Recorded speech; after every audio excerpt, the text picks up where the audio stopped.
has it been with children and being a mother? So I have 2 children. Became a single mother when they were 3 and 6. And I was an IT consultant at the time. So I kind of had a little bit of a backwards parenting style with my children, in that I had to work as the sole parent to look after and provide them. I wanted them to have a good education and I wanted them to go to good schools, and so the choice for me was get a single mother's pension and spend time on the kids and work part-time, or I could go live near where I worked, work really hard, give them a good education and give them a good life.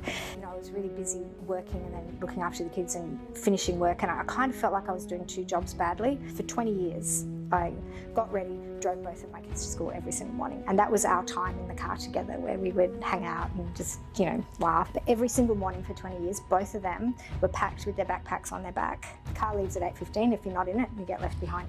One time when my daughter was 7, I left her behind because she wasn't ready.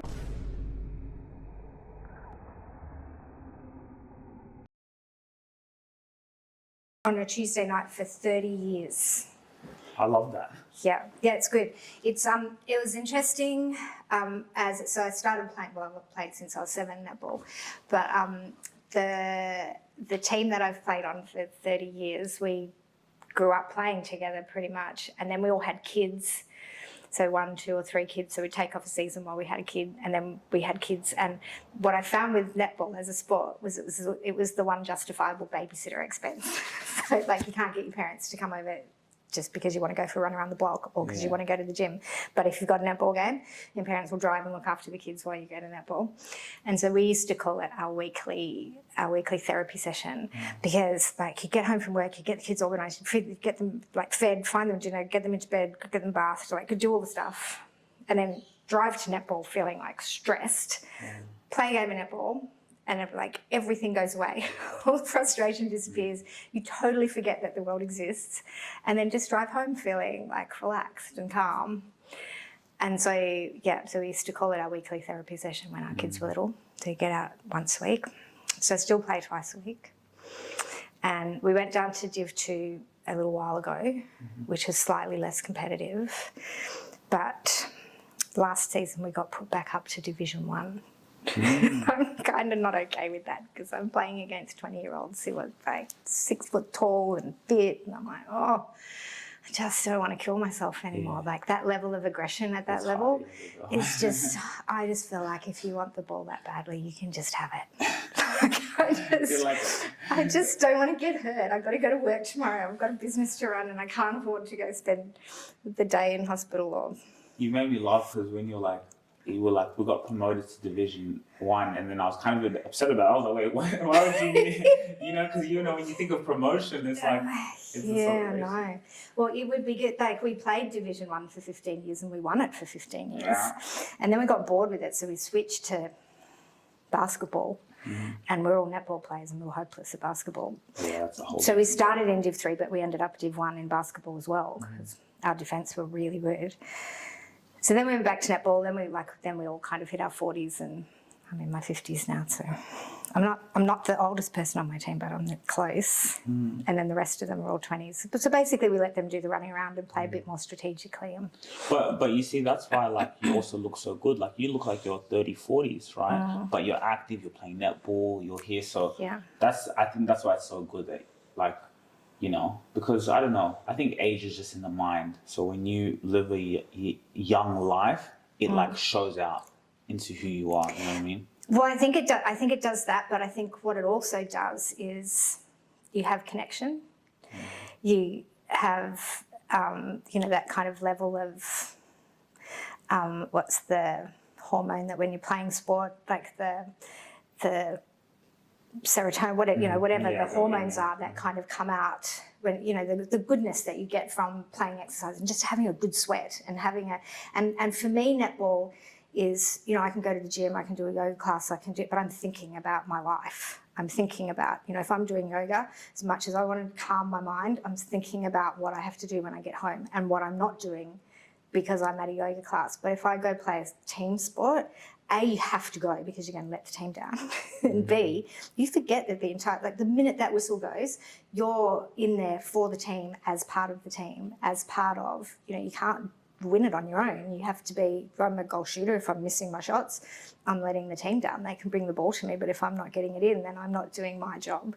And so you get a whole lot of other stuff about playing sport and about being part of a team in terms of, commitment and, and connection with your friends. And like, that's life, isn't it? It's about having connections and having a purpose and having something that makes you feel valued or feel like you're contributing somehow. And so there's all of that stuff that goes with playing sport that I think is important. Yeah, and like what you just said, like when I'm on that football field, like everything goes away, all the problems go away, like you're in. But I think what you just said there is so vital, because imagine if we all find that, because that's a discipline. Instead of you going to the gym, and because people struggle doing things like that, but when you go to netball, it's like you get into this different mindset where you go in there, you're locked in, you having fun, but those effects that it's doing to your body. But not only that is the whole discipline of being on a team. You lead a team in your business, so it all like relates. So it's like sports is just a huge part of life. Yeah, it is. And you can tell, like I remember going to a networking meeting, and there was a girl there who, she was doing a presentation, and she was a marketing girl. And I loved what she talked about. I loved the passion that she had. I loved the way that she presented. And I was like, I want her to do my marketing. So we connected. She came and did a workshop. And then we got halfway through the workshop, and I was like, are you a netball player? She said, yeah, I am. How could you tell? And there's just something about somebody who's a team sport player, who's there because they want to do a good job, but also interested in making sure that everybody else is winning as well. So when you're on a winning team, you're not just interested in yourself and how well you do. Like, you want everybody to play well. And if they do, if they have an interceptor, if they do a good ball, if they do a great pass, then you're as happy for them that they did something that helped the team as you are for yourself. So it's just, I think there's just something different about team sport people to, I'm generalising, totally generalising, but definitely that team sport helps you in your business life as well, because you're really focused as well on how well everybody else in the team is doing. Wow. And I do think sport helps that a lot. Let me ask you, what about her presentation made you say, I like her, I want her? She was very concise in what she was saying. She had some strategies that she shared with us that, would normally cost a fair bit of money if you were paying. And I really liked her presentation and her presence, the way that she stood, the way that she, was very confident about what she was saying and really believed and had that passion that what she did could make a difference to your business. So, yeah, I think it was... And that was at a BX? Yeah, it was at a BX. Yeah, and that was a couple of years ago. So she's been our marketing. She's a marketing person. She's been a marketing person for 2 years. And you said she came in and did a workshop? She was just doing a BX presentation. Oh, she came into our business and did a workshop. Yeah. She came in and did a 2-day workshop with us. And in that we did a full company strategy, like a full strategy document. So we worked out who we were, what our messaging was, what our core values were, what our North Star is, who our ideal clients are. We mapped out we mapped out who each one of our core clients were, what they looked like, how we would talk to them, what their problems were, how we would solve their problems. And that really set us up for success a couple of years ago. So we did that in IT Lady. And then when we switched, when we did the branding re-switch at the beginning of this year to Peppermint IT, we've now done it again with Peppermint IT, because I kind of looked at it and what we had back then as IT Lady, a lot of it is still the same, but it's quite different now because IT Lady is focusing on not-for-profit and our charity work. And so Peppermint IT's focus is a bit more streamlined now, whereas we had a bigger breadth of things in IT Lady. Now we have 2 separate entities, and it's easier to focus and be, what they say is that if you try to be everything to everybody, you're nothing to nobody. Or, if you focus and streamline one particular thing, then you can just get very good at that. So who is your customer avatar? At the moment, our focus going into this year is aged care. So aged care really aligns well with our IT Lady charity work, where we do digital mentor programs in aged care. So we go into schools and we train kids in schools to be digital mentors, and then we connect them with older people in retirement villages, and we pair them up. And that process has just been the loveliest thing that I've done in the last 5 years, just seeing how well that works, both for the older people but also for the kids who are getting kind of purpose and feeling. Some of the kids, we've got some of them on our website, just talking about how they thought, teaching, helping older people with technology was going to be good for the older people, but didn't realise how good it was for them as well, how much they learnt from, being connected to somebody older who they didn't know. And so that's a program that we really want to focus on in IT Lady. And so from the Peppermint IT business perspective, helping companies like retirement villages, making sure that their network and their infrastructure is secure, and their processes are all working really smoothly, so that their business operation is running really well, to help them support the residents that they have in care. So our ideal client at the moment is a COO or a CIO or an operations manager who's working in aged care. So that's kind of our target for the next 6 to 12 months. Other than that, it is generally an operations manager. Sometimes, so for us, our ideal business size is between 15 and 30. And they're companies who don't necessarily need their own IT manager in the business. They're not big enough to have a full-time IT manager, but and often that job has fallen on somebody who's, the techie person in the business, but they have a job. They're, operations manager or finance manager or office manager. And keeping up with the fast pace of tech is really tricky. And so, so they're trying to do their jobs plus keep up with what's happening in the tech world. And so that's where we can kind of step in and take that pressure off them and make them feel, less like they have 20 hats. We take the IT and the tech hat and make sure that their business systems are secure and structured and set up properly and enhance their business. So generally, so our ideal client really is, that operations manager in a business where they don't have their own IT department, but they definitely need that kind of IT help. So how do you target that person? So we do most of our, and it's interesting, because when I started IT Lady 5 years ago, I kind of thought that it was a good idea. I called it IT Lady because I drink tea and I have been an IT consultant. So I was like, IT Lady, yeah, cup of tea. So I don't drink coffee and I drink tea. And so, somebody once said to me, oh, you drink a lot of tea, don't you? And I was like, yeah, I'm like the IT lady. And I was like, oh, that's a good name for a business. Because not only I drink tea and I'm the IT, I have done IT for a long time, but also because of the connotation of tea, that quite often you get these technical problems where, if you're a coder and you're writing some script and you can't find the next thing, or you're trying to look for an Excel formula that's not working, or the printer isn't connecting, or, you kind of get these little problems that happen every day. And you get so frustrated about the lack of control that you have over the situation.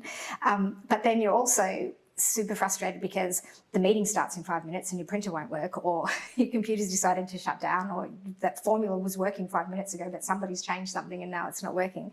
And kind of, stopping for a minute, taking a break, having a cup of tea and a bicky, as I always say, quite often you just need to stop thinking about it or just move away from the computer, just let it do its thing. When you come back, quite often the problem's solved, or you've cleared your mind, you've started thinking about something else, and the problem, the solution to the problem arrives in your head. So I often say sometimes you just have to say what the problem is out loud to somebody else, and the solution arrives. So that's where we started with IT Lady, as the brand, and so. I don't remember what we were talking about before that. I went on a tangent, didn't I? No, but I love it. That's it's because that's some important information, just kind of learning about you and your business. But I was saying, how do you now target that operations manager? I thought like IT lady, like I love the name, I love what it stands for. So I'll set up this business, and I set up IT lady. And at first we just put magnets on the side of our cars and drove around, and we got a telephone call every single day. Magnets. Just like magnets on the side of the car. We were just starting out, so I paid $20 from Vistaprint, and I got these magnets, and I just stuck them on the side of the car. So we had 3 cars driving, one of my kids, me, and my business partner, and we just put IT lady with our telephone number on the side of our cars, and every single day we got a telephone call from somebody. And so it kind of made me realise that people have IT problems, but also the fact that we were ladies in IT. I think the connotation of, and I do think it's changed in 5 years, I have to say, but I think most people think of IT and IT problems and the guy who comes and fixes their computer, who talks down to them, like, I'm super smart and you're not, I'm going to fix this problem and you don't need to be involved. I'll just do it. You go away while I fix it for you, because there's no way you're going to know how to fix it because you're clearly not as smart as me. That's like, I kind of feel like that's generally what people thought about IT people up until a little bit. Did you think that? And not only that, but they told me words that I don't understand, and it's I'm like, bro, I don't know what that means. You know what I mean? So yes, that's so true. Yeah. And so I think, like we would go see people for a first appointment, and I would have, I went to a women's gym, 2 women at the gym, they were like, oh my God, like somebody's not going to talk to me like I'm an idiot. So it was almost like I never had to sell our business. I just, like, people would see the name and go, I want you because you're going to be nice to me. You're not going to treat me like I'm an idiot. So the business went, like, we had 60% growth year on year for 3 straight years, every quarter. And I didn't have to do any sales or any marketing at all, because people would, people would refer us to other people, and people would see our number plates. And I think it was a bit of a refreshing change in the IT landscape to have a female IT business. And so we didn't have to sell. Like, people were just like, yeah, we want you to do the job because you're not treating us like we're idiots.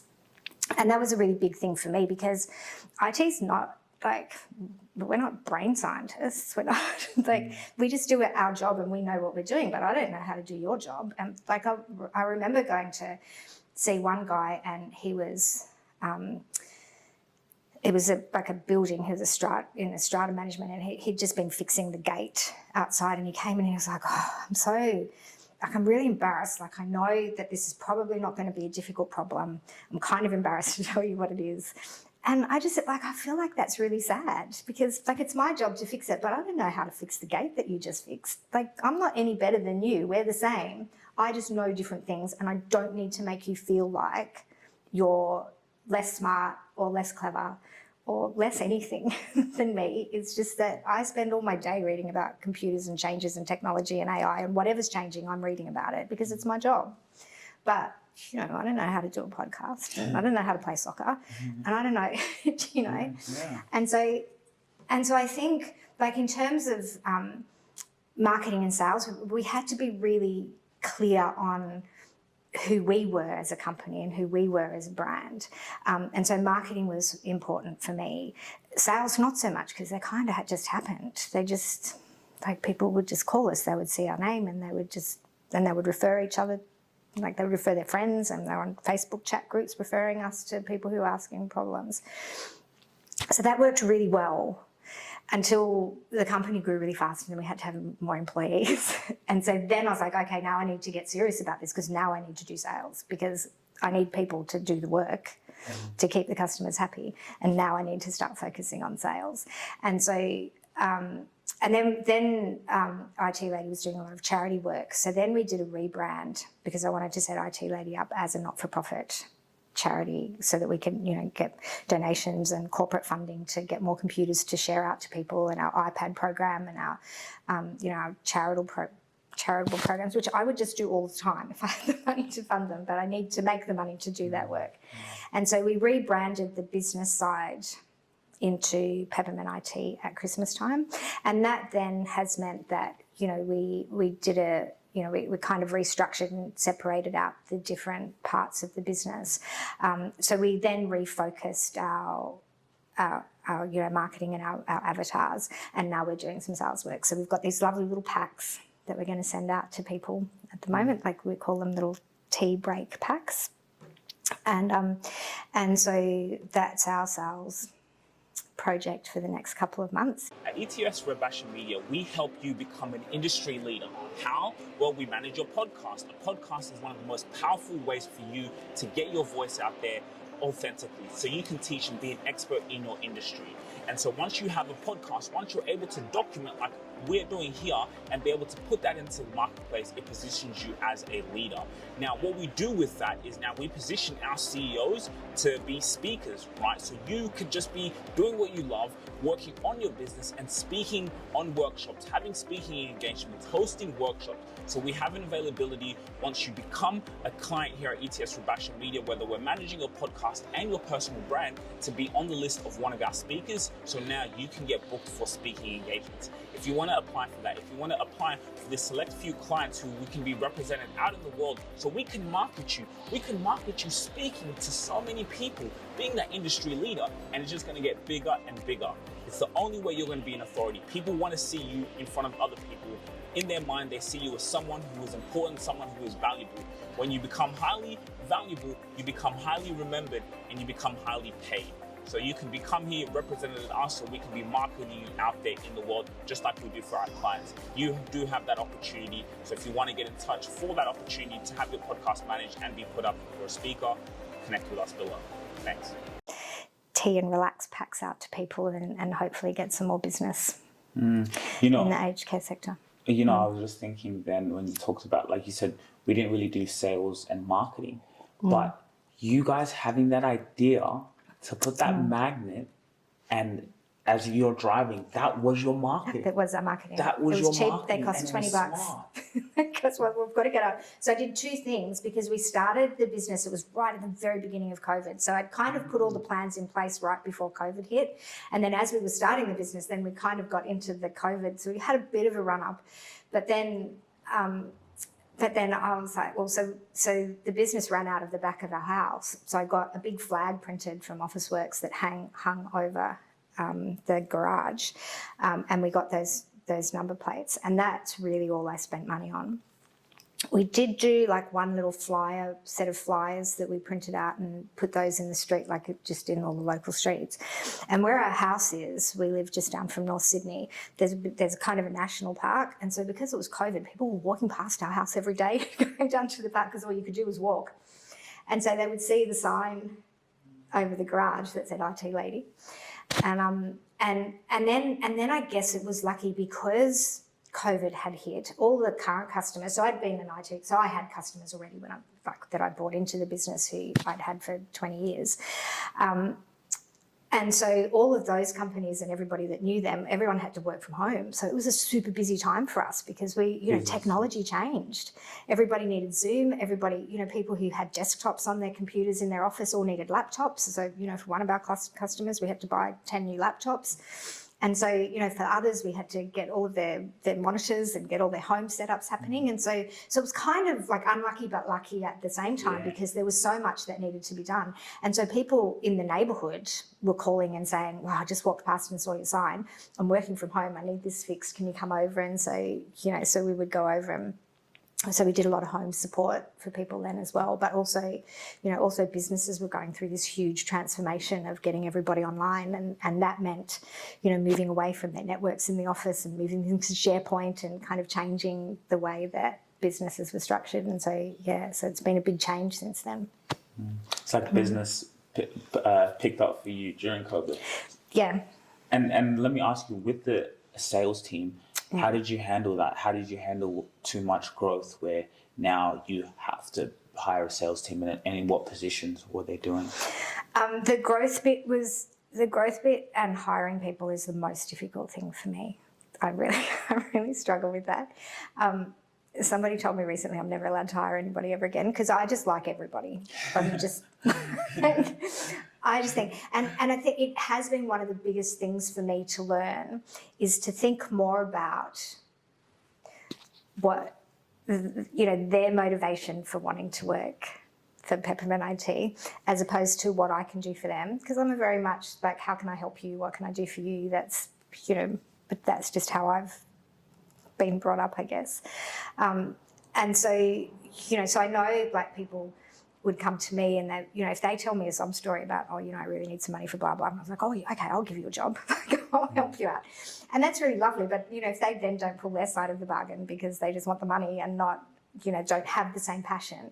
And I think it's really hard when it's your business and you have the passion for it. You just assume everybody that works for you is going to have the same passion, but they don't. Like, they just need money to pay their bills. And so they're just going to come to work and go home. And so, you get the wonderful people who arrive with just passion and energy, and they want to help people, and they want to, because basically we're like nurses, technology nurses, right? We're just like working out what the problem is and working out how we're going to fix it. There's diagnosis. It could be this, or it could be this, or it could be this, and we're going to fix it. And and so building the team was hard. I went a bit too hard too early, and I paid some high salaries where we didn't really get the return back on those. And so I've definitely learnt from those lessons.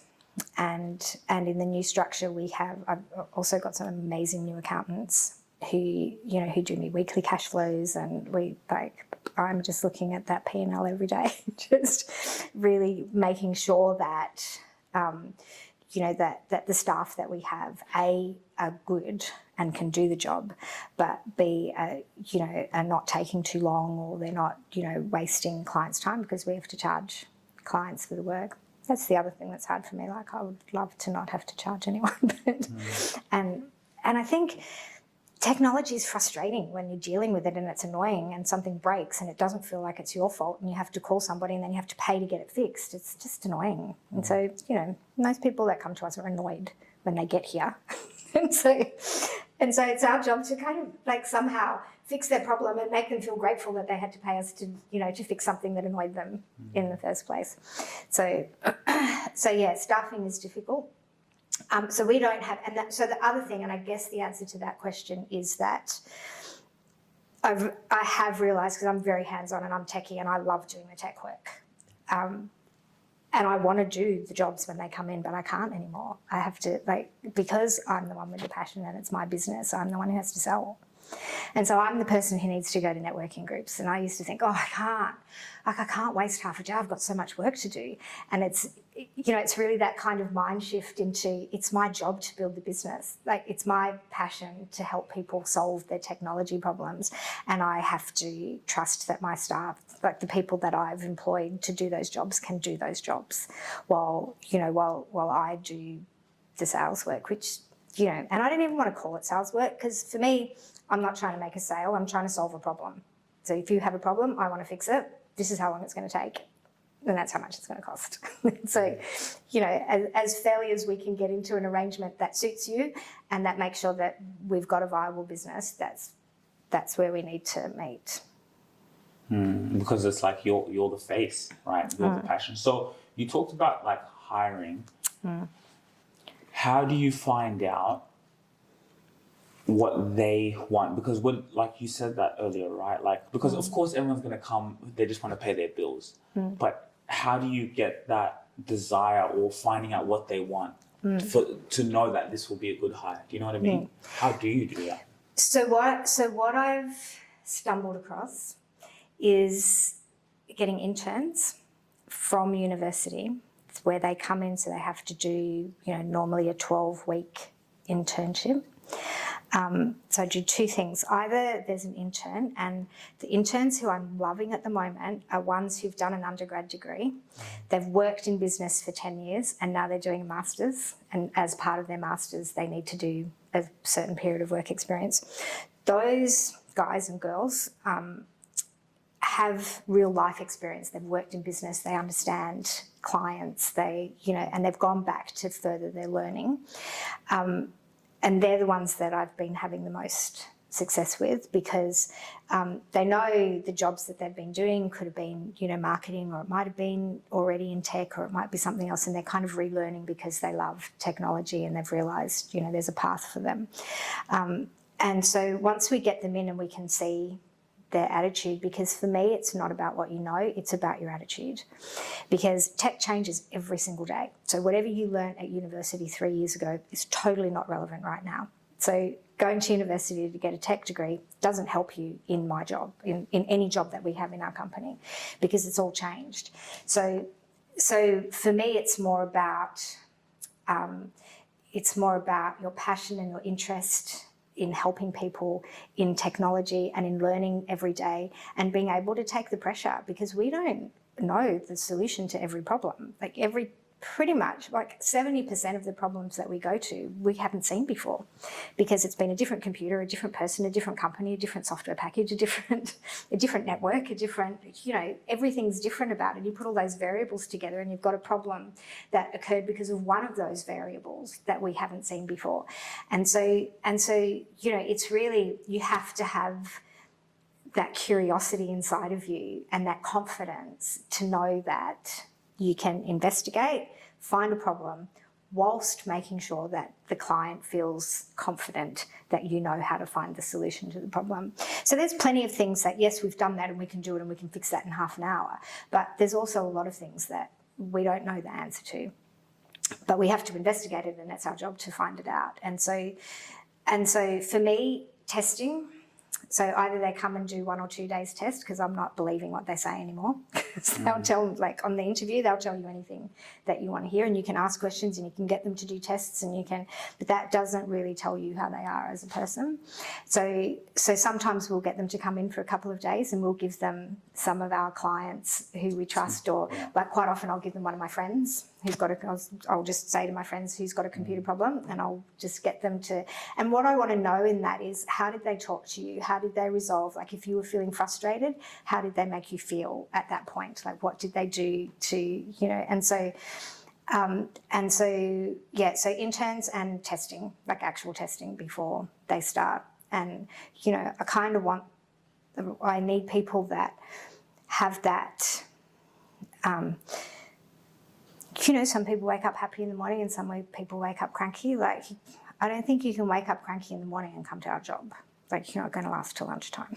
You have to be a positive person. You have to be the kind of person that thinks there's an answer to this problem. I don't know where it is, but I'm going to find it. As a mother, I've always prioritized my loved ones and others over myself. However, at times, this selfness has taken a toll on my body, especially as I've dealt with severe arm pain over the years. Now, as I age gracefully, I've made the decision to prioritize myself, and I'm grateful to have discovered Body Ice Recovery. I rely on the arm compression gel sleeve. After a long day, I can come home and apply the sleeve directly to my arm, providing soothing relief and minimizing discomfort. It's a game changer for me. Don't wait any longer to prioritize yourself. Get your gel sleeve today and take the first step towards prioritizing your own well-being. I like what you said there, especially with the testing. So when I think about it, one of the person I have, an editor, I did the same thing in terms of, I said, here's a video, edit it in a way that I would like, and you have all my content to go in and see, and he did that. So I think it's true. And then, so I'm looking for turnover time. I'm looking for your creativity, how you do it. Is it something that I can work with? Because you're right, someone can say all they want to you, but, so I think that's a very good. Yeah. And I think the other thing, when you're in our position and you start, you have the passion and you know how to do the job and you know how you want customers to be treated. And then when you get staff, you need to be able to trust that they're going to do those things. And it's really hard to get that, so the government, I don't know if you know this, but the New South Wales government have this mental health program for small business owners. So you can sign up for this program, and they just, you get a counsellor who'll meet with you once a week and just help you through the stresses of finances and not overworking, because as small business owners, we just work all the time. And so I have this lady who's been great, and I spoke to her last week. I said something, what I said to her is, my dad was evangelical pastor, so the minister's daughter basically, and she was like, oh my gosh, the pressure and the perfectionism that comes from that. And I was like, I'm not a perfectionist. like, I'm quite happy. I said, my daughter's a perfectionist, but, and I used to tell her I'd be very happy if she gets 70%, but she would not be happy if she got anything under 98%. Was absolutely not acceptable for her. Very smart girl, totally would get 100% a lot of the time, but if she got 97% in maths, science, anything, really upset. So I took her to counselling for her perfectionism, but I would always say to her, I don't mind if you get 70%, it's kind of okay. And then the counsellor said to me, but like, you can say that to her, but she's watching you. She's watching that you're getting ready on time, like you've made your bed, you've got like everything's like, you do have that in you, that expectation. And I think, when we get into this position where we're running a company, we do have those expectations of our staff. We do, even though you might say, I just want you to make the customer happy. Like, I want you to do this, and I want you to do this, and I want you to do it at that. Do you know what I mean? Like, we have to have this document, and here's our forms, and here's the way that this happens. This is our process, and you have to follow the process. Otherwise, the customer's not going to get the service that I think that they deserve. And so I think that's, like, it's a little bit of a thing that we have to, like, still remember to be nice to them, even though they might not be always reaching our standards. It's hard to find that balance, isn't it? Yeah, because you have that like love and that passion and that drive, and But I think it's also that balance of really keep instilling the vision. That's something that I realized I was doing that without even knowing I was doing it because I'm so passionate about it. But I guess because of that passion, I'm always thinking about the vision. And so like it makes them feel like, hey, look at the difference that we're making, showing them the analytics and and I'll tell my team, that's all you did that, Yeah. So we had this thing when we started Peppermint IT. We set ourselves a budget for, from January through to the end of June. And so IT lady, our budgets used to, sometimes we'd smash our budget, sometimes we wouldn't make the budget. I was like, I want consistency. This is what our budget is. We're going to make it every single month. And if we make our budget every single month for 6 months, then everybody's going to get a prize. And so I didn't say what that prize was going to be because, I didn't know what the prize was going to be. And so we got to the end of June and we made our budget every single month for 6 months. And so I was like, this is amazing, team. We've made our budget. And so I was sitting with my partner and I was about to go on holiday. So I was like, I've got to buy gifts for the staff because I told them they were all getting presents. And what am I going to get? I said, I know what I'm going to do. I'm going to go to the Lego store and I'm going to buy everybody a piece of Lego. And my partner was like, that's the present I've ever heard of. It said, if my boss gave me a little Lego prize, I'd just put it straight on Facebook Marketplace. Don't dare get them Lego. I was like, I mean, they're techie guys. We're all a bit nerdy, so we quite like. I thought it was a good present. Anyway, so that Lego got ruled out. So I went on the internet to try and find. He said, just get a gift voucher, and I was like, well, that kind of sucks. So I found this app called Bonusly, and it's a peer reward system, I guess. And so what happens is you set everybody up with a point system. I called them SIPs because, sip of tea. And so I gave everybody 500 SIPs and each 10 SIP is worth $1. So basically $50 gift voucher. And so what happens as well, so you get points, but you can also give points. So every staff member gets 100 points or 100 SIPs a month to give to anybody else on the team. And so you set your values up with little hashtags. And anytime somebody on the team does something great or, shows some kind of, value that the company that they can give each other points. And so now I kind of watch these things. So I gave everybody 500 to start with, and then I had another 100 to distribute. So anytime something happens, rather than me just saying you did a really good job, I can also give them SIPs and put it on this little. So it goes on this little notice board, and so one of my staff members gave me 50 points last week for being a good leader and for leading us and guiding us along the way, which is really lovely. Praise doesn't normally come back our way. Usually, we're sending it out. But, when somebody does something great, like a client called yesterday and a website was down and we got our developer, Zach, onto it and he had the problem fixed within an hour, and so I sent 10 points his way. And so then the points accumulate and you can shop on the website. So as your points get, you get to 100 points and somebody redeemed their vouchers and bought groceries this week. And so I really love it because it kind of gives everybody a nice feeling. And so at the end of the week, I can see who's given who points, and they thank each other for doing great stuff. So it's a great I'm way quite to liking keep, that. yeah, that Yeah. team, the team spirit. Back to the team. You know, back to the team. Yeah. I think that's really powerful. Okay, away from business. Yep. You know, your lovely mother as well. Talk about that. What's that like? Running a business, and I know we're going away from business, but to get to the business also, or to understand you, we need to, you know, like who are you deep down? So just in terms of how has it been with children and being a mother, and business. Yeah. So I have two children. I have a daughter who is 29 and a son who's 26. And I became a single mother when they were 3 and 6. So, and I was an IT consultant at the time. Being a consultant worked really well for me when the kids were little because I had a lot of flexibility. So I was able to work when I needed and not work, you know, take time off if I had to go pick them up from school or whatever. So I kind of had a little bit of a backwards parenting style with my children in that I had to work as the sole parent to look after and provide them.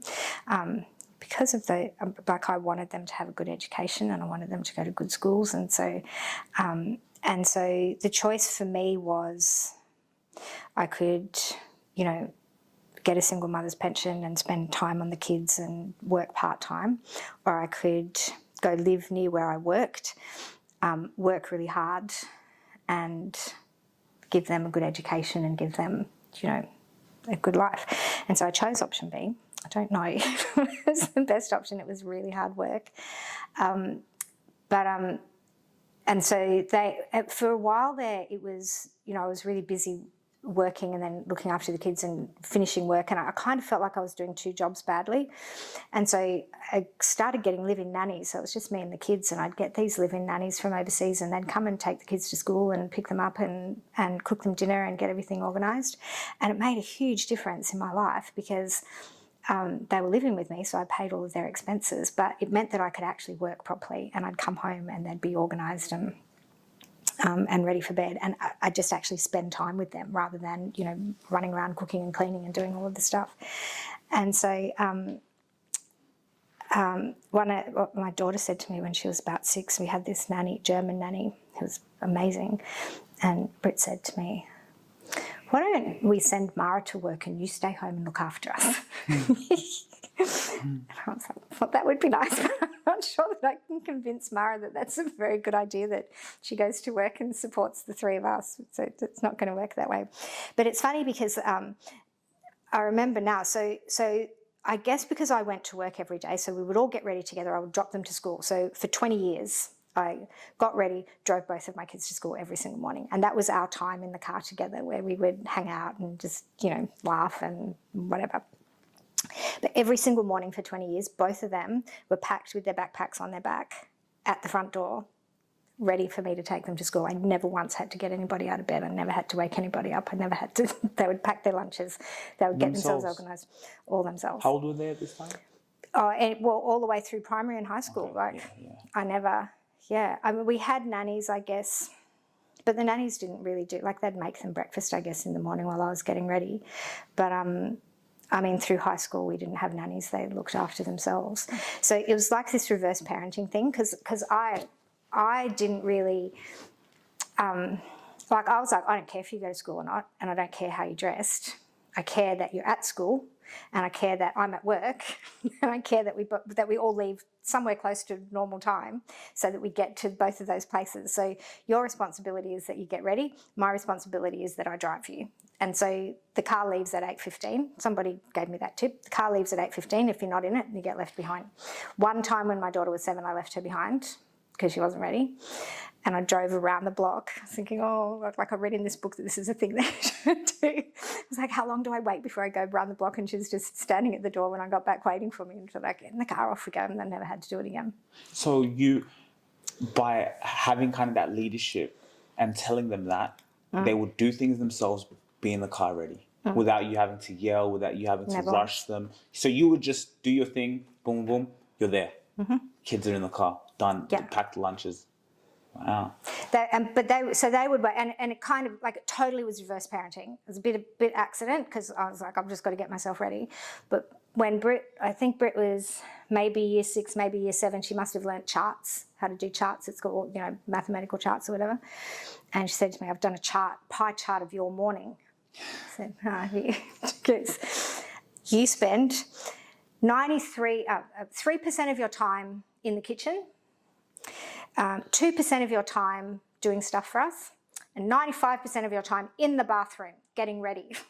I was like, well, and that's pretty much how it was. So I just like get myself ready and do my hair and go, pack all my stuff, and they'd just do their own thing. And if I had to do something for them, like I clearly spent 3% of my time in the kitchen, so I must have poured their milk or done something, but cleaned up their dishes or something. And so then I'm less concerned about time. Like if they get to school at 8:45, or I'm like, well, you're at school, so that's fine. They hated being late. And so it was more them pushing me to get out the door on time than the other way around. And I do think that works. Like if you push your kids to do something, kids mostly want to do the right thing, but also they're a little bit rebellious. So if you're telling, like if it's more important to you than them, then they know that. So I kind of feel like it, by it not being important to me, it was really important to them. And so as Reggie got older, like year 9 or 10, we lived pretty close to the station, and he'd follow me around saying, come on, you're going to make me late, you're going to make me late, you're going to make me late. Like, well, the train's right around the corner, you can go get the train if you want, but, So, and he was like, oh, don't you be ridiculous, you would never get to work on time if it wasn't for me pushing you out the door every day. and so yeah, total reverse parenting at my house. I really didn't have to discipline them much. They were pretty, like when they were little, I think they were naughty, but through their high school years, they were like, they needed to be at school on time. They always had sport in the morning. So we'd often have to be up at 6, because both of them would have sport in the morning. So one of them would have sport and then the other one wouldn't. And then but all the way through, I think that they just kind of have that structure and discipline, and like I can't take credit for it, but they did both go to Montessori preschools. Britt went to Montessori primary school, and that the structure and the discipline that I think that program gives them is very good, because it really puts the responsibility on themselves to set up their timelines and their structures and their day and how that's going to, and they're both the same now. Like they're very organised people. They're very good at their jobs. So, it's not, I don't know, I just was busy working, trying to survive and pay the bills. And they kind of just did their job. I'm intrigued with the reverse parenting there. So how do you give advice? Because it's so true. When you tell a child, don't do this or do this, they're not going to do it. So what's your advice on that? Because that's actually very smart. So I don't know. I mean, I think that you have to trust that intrinsically kids want to do the right thing. And if you just give them the space to do it, they will. And so like when I said as kids they were pretty naughty, when they were little, people used to tell me my kids were really naughty and I needed to discipline them more. But for me, if discipline meant that I had to put them in the naughty corner if they did something bad, or I had to smack them, or I had to even yell at them,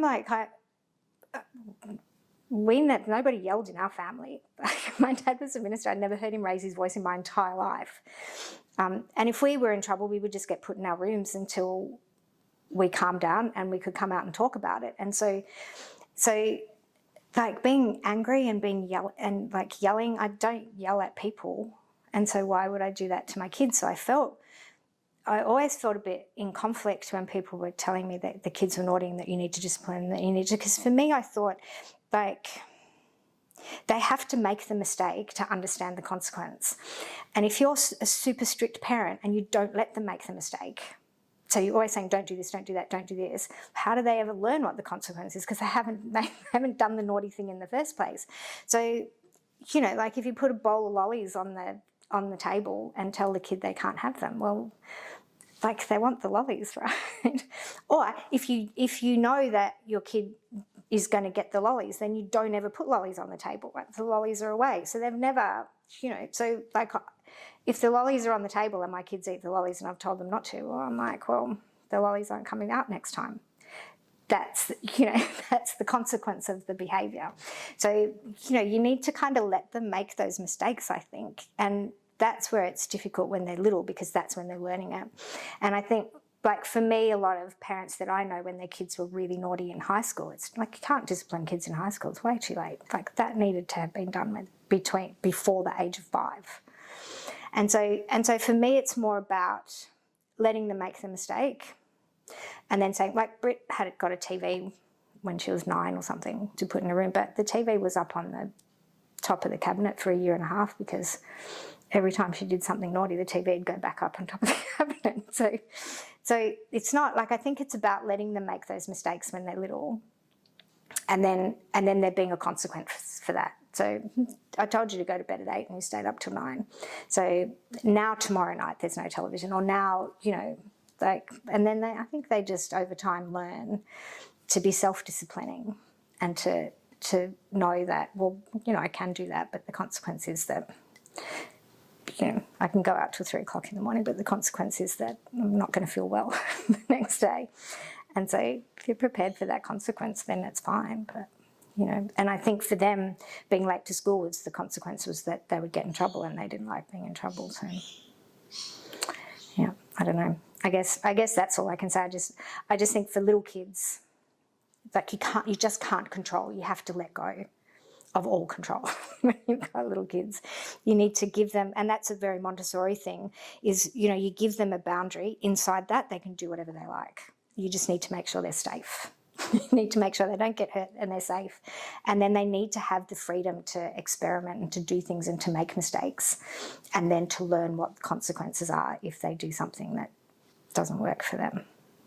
At ETS Rubasha Media, we help you become an industry leader. How? Well, we manage your podcast. A podcast is one of the most powerful ways for you to get your voice out there authentically, so you can teach and be an expert in your industry.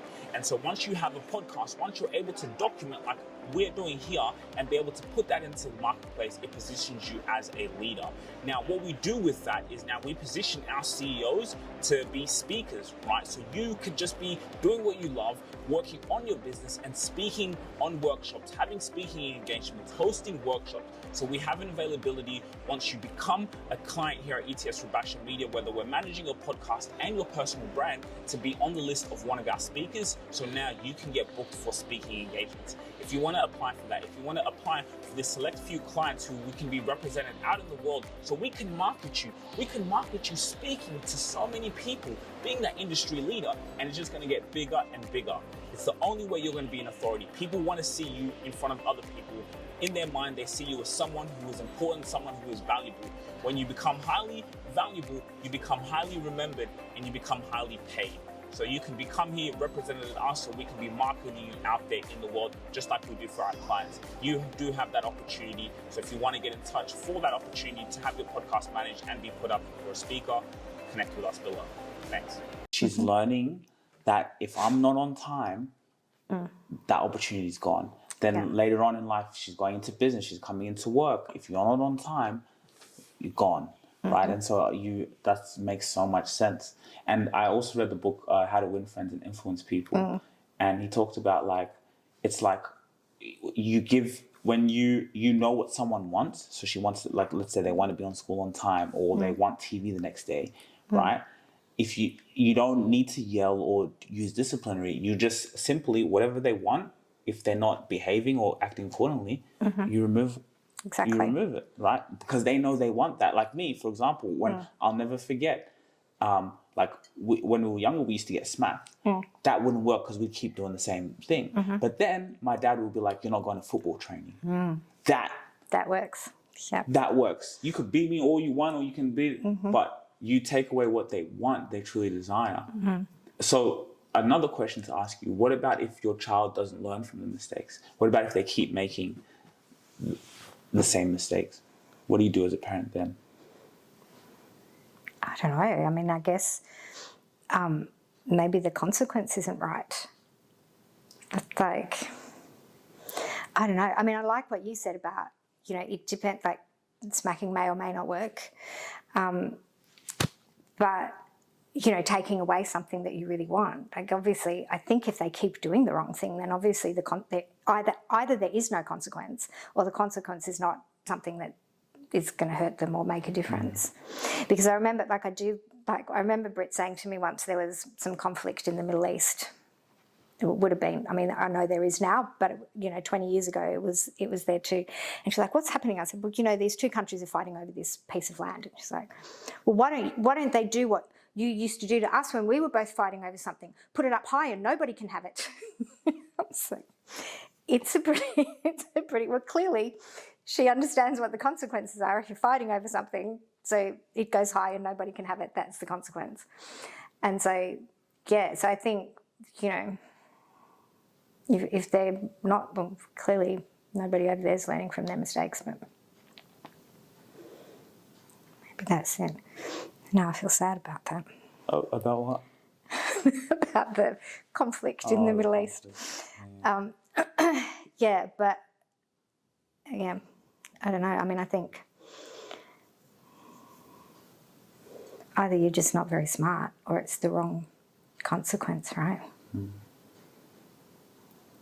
That's a very interesting point. And so that makes a lot of sense. I'm going back now. So during those years, you were working for an IT company, right? No, I worked IT for consultant. myself. Yeah, I've worked for myself since I was 23. Oh, so you've been an entrepreneur since you were so talk to us a little bit about that. So what was your first business and that journey?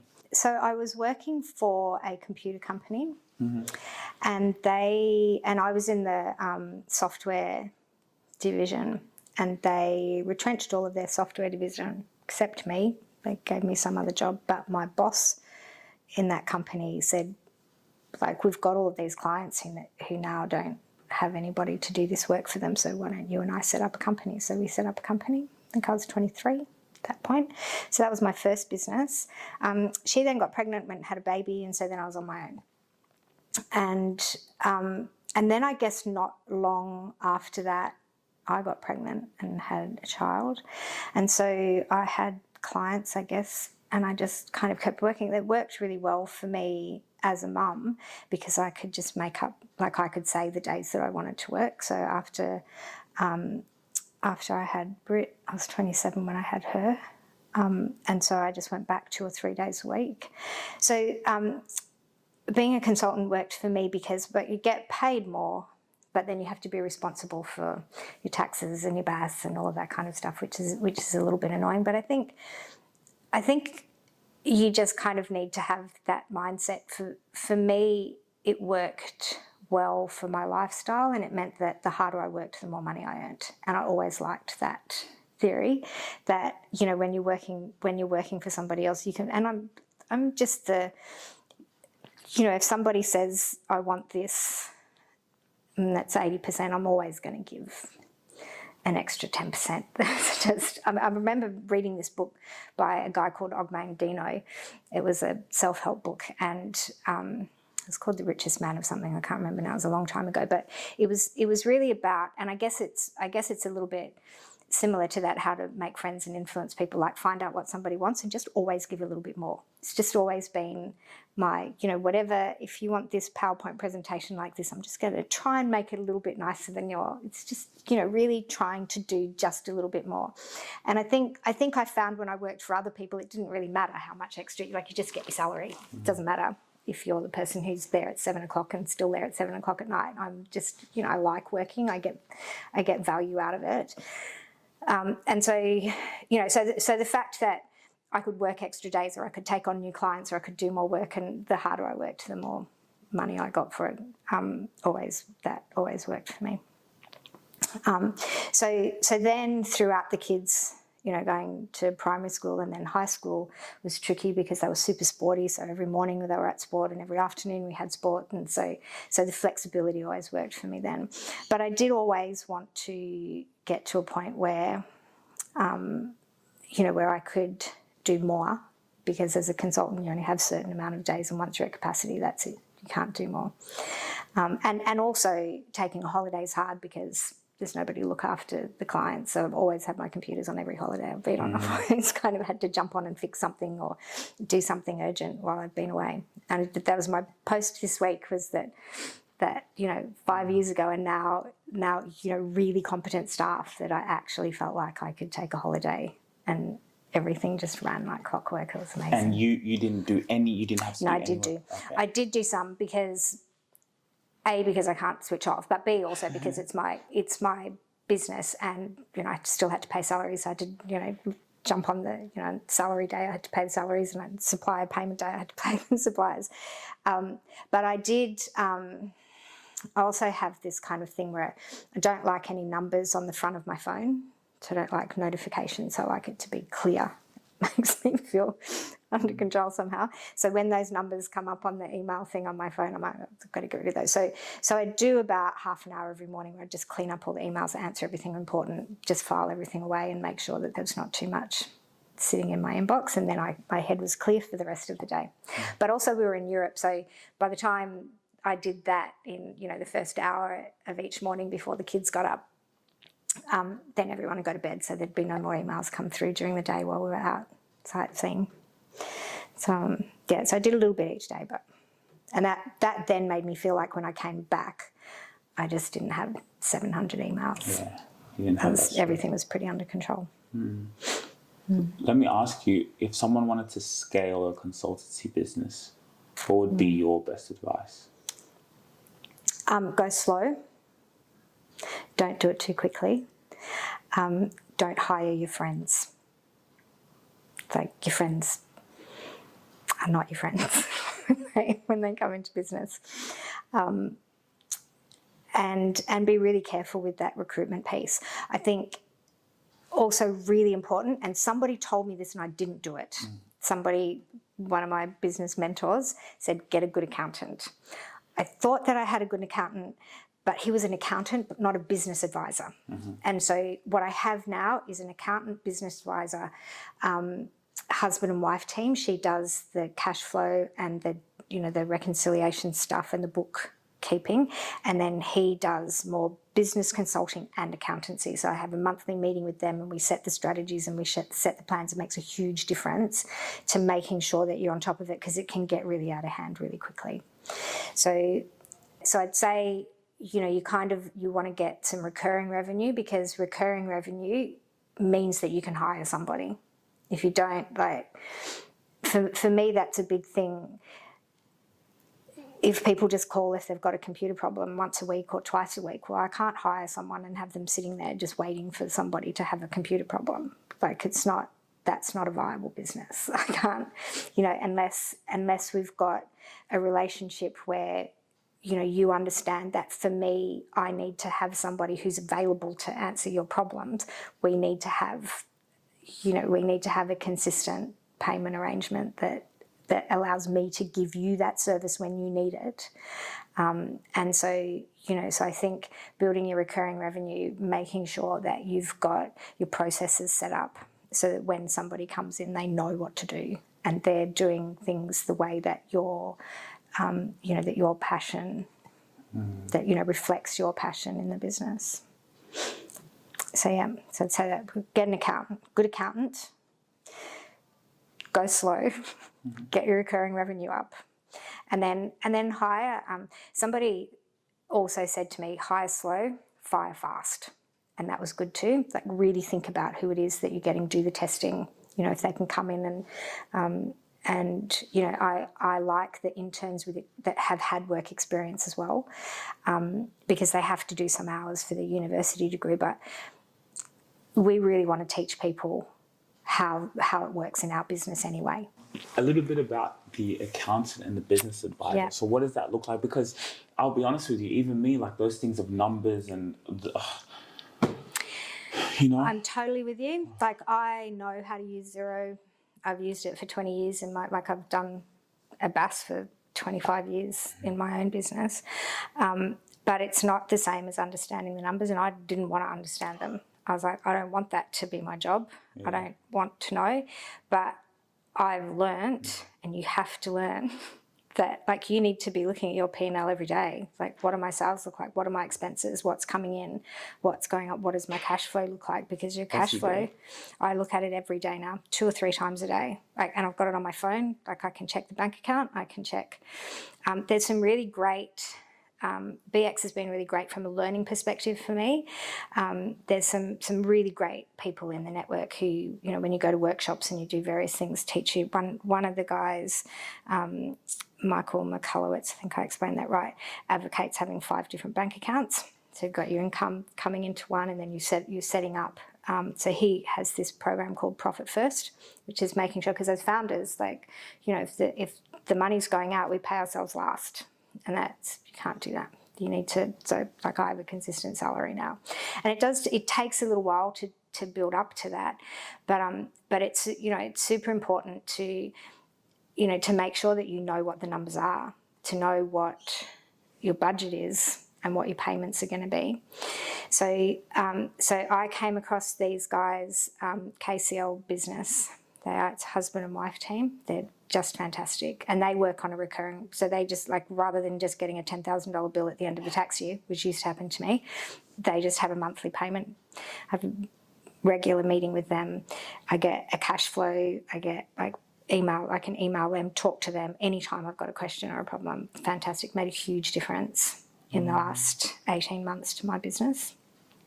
And so, you know, so I know now on a daily basis, like, I know what I can spend on, I know what I can't spend on. Like, this month we've got some expenses. We've got, you know, on the 28th of August, I've got BAS that goes out. So I know how much money I need to have in that bank account to get the BAS paid. And so, you know, if I'm thinking of doing some more sales or some marketing, or, you know, I know what to cut back on in order now to get those expenses going. But, you know, I didn't for the first 3 years. I was just flying by the seat of my pants. Jobs were coming in, money was going in, money was going out. Things were just, it was just like flying, you know, it was just craziness. You know, and it's nice to see money coming into the bank account, but, you know, more money came in and more money went out, and salaries came in and people came in promising that they'd, you know, deliver the world, and then they don't, and then they're paying these exorbitant salaries, and the money's just flying out the window more than so you're just like struggling to keep up. Well, we need more sales to get this to happen. And so so yeah, it just, you know, even yesterday you know, we had to do super in payroll yesterday, and it just was so easy. But Cleo and I she was like, well, here's your cash flow, here's what has to go out, this is what I'll put this money through, and like, how easy was that? It's just, you know, so kind of getting that cadence in your accounting has really made a big difference, having, you know, an accounting firm who is really responsible and, you know, reactive, proactive. And before we go, people are coming in. Dad's just, I think, and mom's coming in. Do you outsource from overseas? Yeah. Oh, you do. Okay. Also, the team who does the service delivery is overseas. No, mostly everybody's here. I've got 3 Filipino staff members. One of them was in the Philippines, so she was outsourced, and then she moved here, and now she works here in the office. She's amazing. Another one is a student who, you know, is one of the best. And for me, finding females in IT, like, I've found one good one in 5 years. It's been really difficult to find. And that's what, you know, one of my other passions is women in STEM. So I currently have 2 people in the Philippines who do remote work for us. The rest of actually, now that I think about it, so we have one guy who does all of our business analytics stuff. He's an absolute superstar. I've worked with him in companies over the last 10, 15 years, and he was living in Australia, but he's moved to France. So he works out of France now. And so he was like, oh, I've got really bad news, I'm moving back to France. And I was like, well, they've got internet in France, don't they? He goes, oh yeah, is it a possibility I can still keep working? I was like, well, yes, it is. I mean, pre-COVID, we all would have gone, probably not, but totally now. And same with our graphic designer, who is amazing. she was here in Australia and she's American, so she had a baby and moved back to America, so she still works for us from there. And then we've got 2 people in the Philippines. We've got a remote network support guy who's in the Philippines, who's great. And we've got an admin marketing kind of girl as well. And then the rest of our staff are here. So we've got 8 here and then a couple from overseas. So, I think like a lot of our work, particularly, like we need to do a lot of on-site stuff. So, we do customer visits, and obviously our business customers, we need to be on site from time to time with them. There's a lot we can do remotely, but yeah, we do need to have them here as well. I think we can end it there because, I'll just keep asking questions and we can just we'll sit here for the next 2-3 hours. Yeah. This is really amazing. Thank you guys all for tuning in. Thank you, Louise, for taking the time. All her details will be in the description, especially your target avatar, whoever's watching this. I think this was just more of a way to learn about you and what you do and your passion. And I don't know, it's just like, even from the parenthood, it was such a cool conversation. And you know what I realized though? So usually, like when I start the podcast, we start it in a format. But when we started, like, I was like, you know what? Chatting. Yeah. We just kept going. We just kept going, and that's how life is. But I was like, you know what? It is. Don't do an intro. Just keep it. Keep going. Keep going. Yeah. That was really, really cool. Okay. Yeah, and go with the flow. Go with the flow. See you guys. Thanks. If you really enjoyed this video, make sure to click here, and I'm sure you're going to love that one.